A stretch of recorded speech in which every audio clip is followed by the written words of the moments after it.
In the story, the parable we heard that the Lord said, who comes in glory and sits on the throne? Do you guys know? Who was it that came in glory? Put your hand up, you. Did somebody say something? Who comes in glory? All right.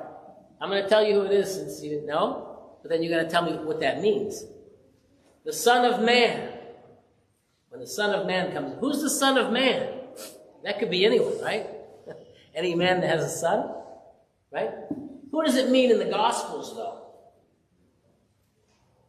Do you know? Jesus. Jesus. In fact, in the Gospels, that's the title that Jesus uses for himself more than any other.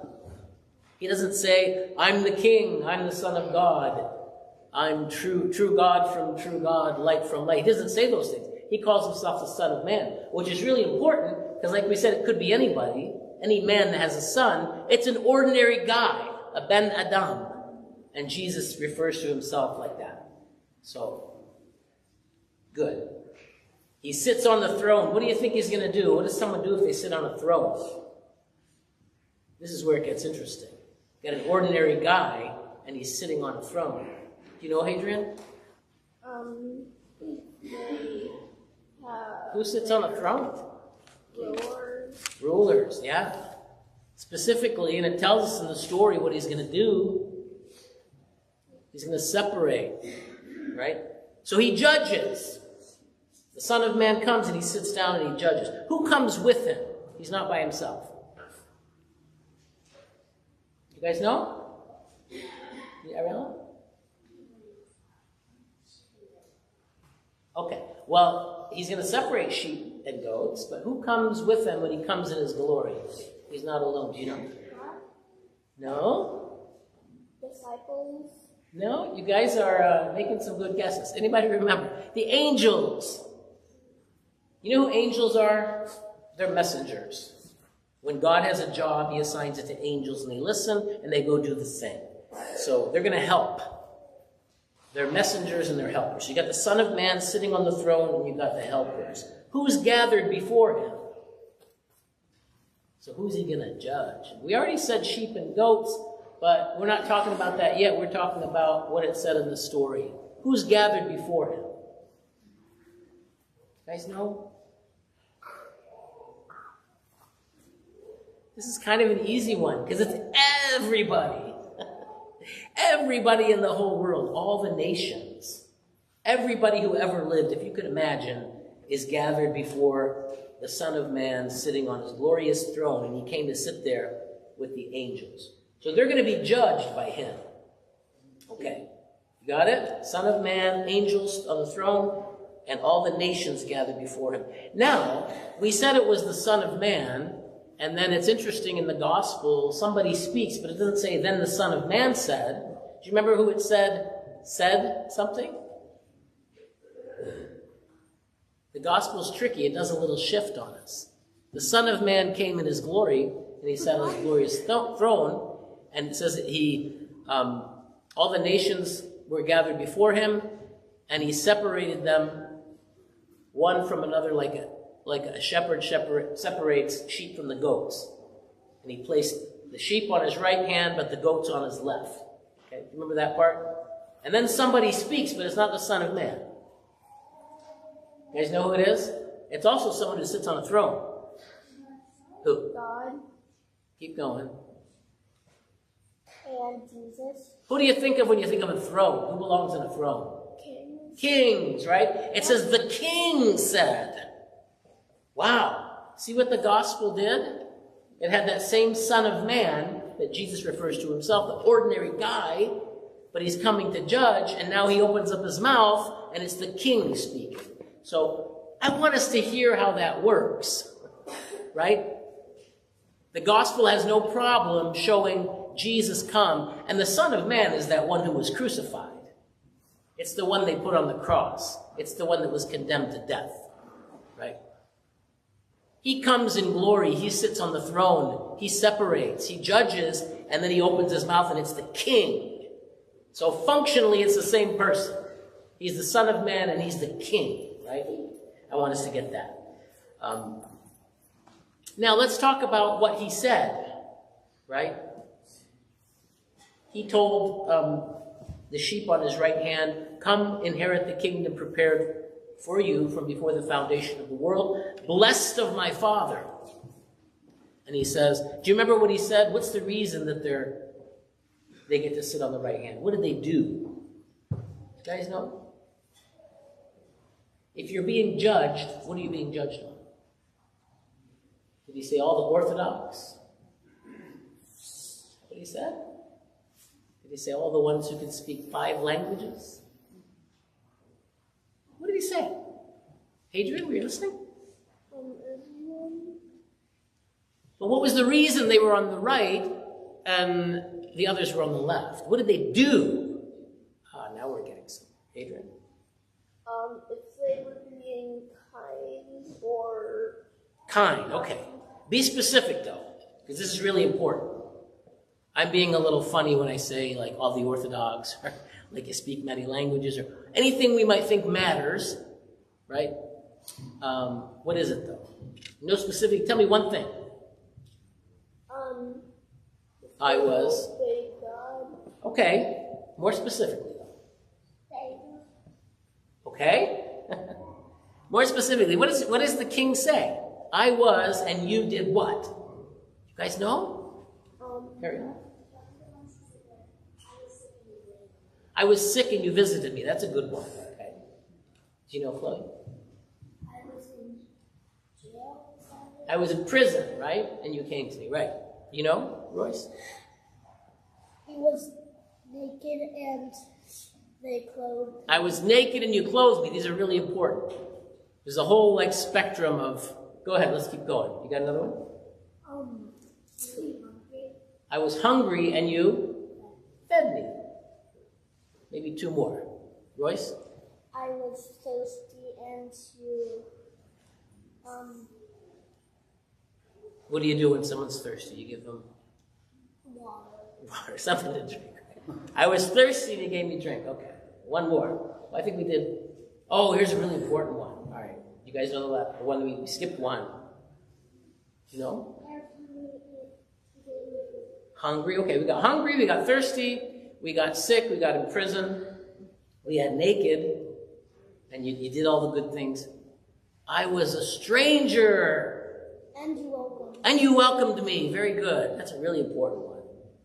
So the king says that because you did those things, you're blessed of my Father. Come inherit the kingdom prepared for you from before the foundation of the world. That's the criteria. That's a fancy word, I know.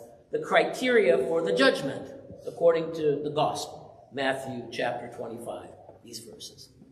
That's what we're going to be judged on, all the nations of the earth, when we stand before the king sitting on the throne. Wow. Okay. And then we don't have to belabor this, but let's just point out that the ones who are not blessed, but rather are cursed, because there's blessings and curses that come from the judgment, it's based on the same thing, right? We heard that. I was hungry and you did not feed me. I was thirsty and you did not give me water, right? I was naked and you did not clothe me. So the opposite, right? I want us to feel how important that is on this Sunday, particularly as we go into Great Lent. We're hearing the criteria for final judgment out of the mouth of the Lord himself. And it's really a summary of all the teachings in the Bible, what God has been saying all along. See, and I was joking and I said, the Orthodox or, some other criteria that we might think of. I go to church all the time. I pay dues, whatever you might think of. It's really how you treat other people. And that's the whole content of what's in the Bible. So we want to really hear that and narrow it down and say it's that specific and it's that direct and it's that simple in a sense that somebody needs something and you do the thing to help them get the thing they need. Right? And then he says, the least, you did it to the least. You know what the least is? What's the least, Royce? The smallest. The smallest. The one that almost doesn't matter. It's not like you did it and you got everybody noticed it and said, oh, isn't that nice that Royce did that for somebody. It's somebody that we don't notice because they're small, maybe insignificant. Maybe people don't think about them. Maybe they're poor. Maybe nobody likes them. Think about that. Nobody wants to be around them. They don't have any friends. But they need to be cared for too. So to the degree that we do those things, food, water, clothing, welcoming, visiting, and coming to that person. The least, the outcast, the one we don't like, the one we don't want to think about, we do it to the King, who's the Son of Man in that story. So we do it to God, Jesus, who is the judge and who will determine whether we are blessed or we're cursed. Okay. Last question, and this is kind of my favorite one. Did they know what they were doing? The ones on the right and the ones on the left. How aware were they of what they were doing? Did you get a sense they knew what was going on? They're like, oh yeah, of course, we're on the right side. Did they know it? Or did they have a question? They have a question? What did they ask the king when he put them on the right and on the left? Do you remember what they asked? When did we see you hungry, thirsty, naked, poor, sick, in prison? When did that happen?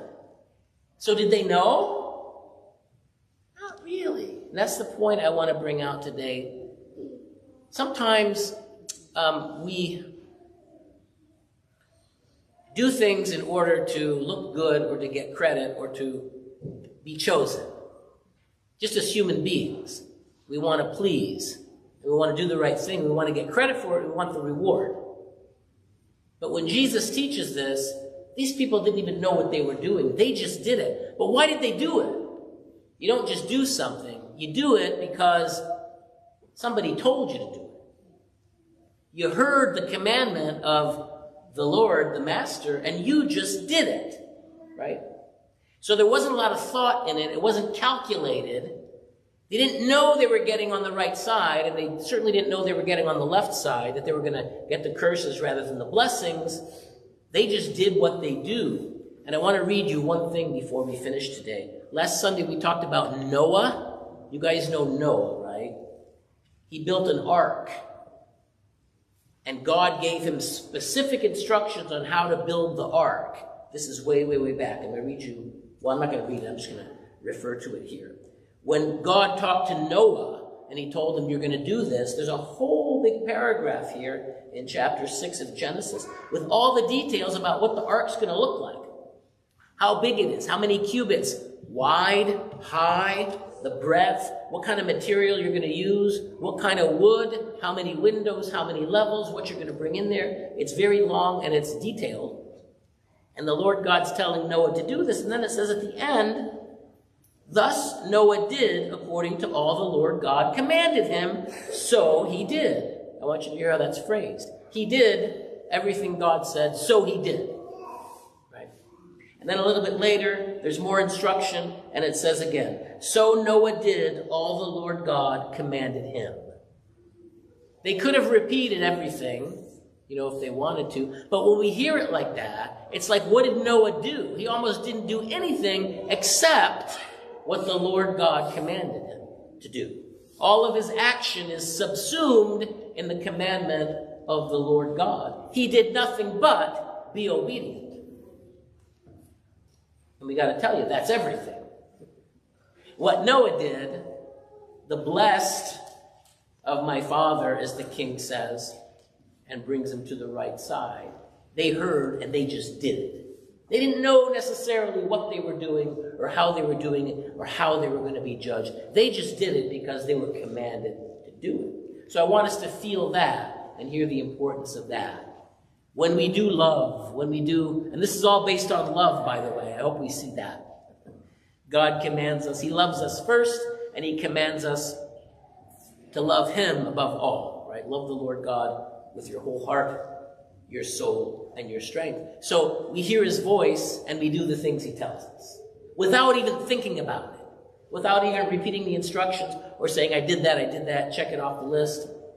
whatever our feet move in the direction that he tells us to do, just like Noah. So everything the Lord God commands us to do, that we do, and according to the gospel we heard today, that's the criteria that we are going to be judged on, whether we're blessed or whether we're cursed at the end.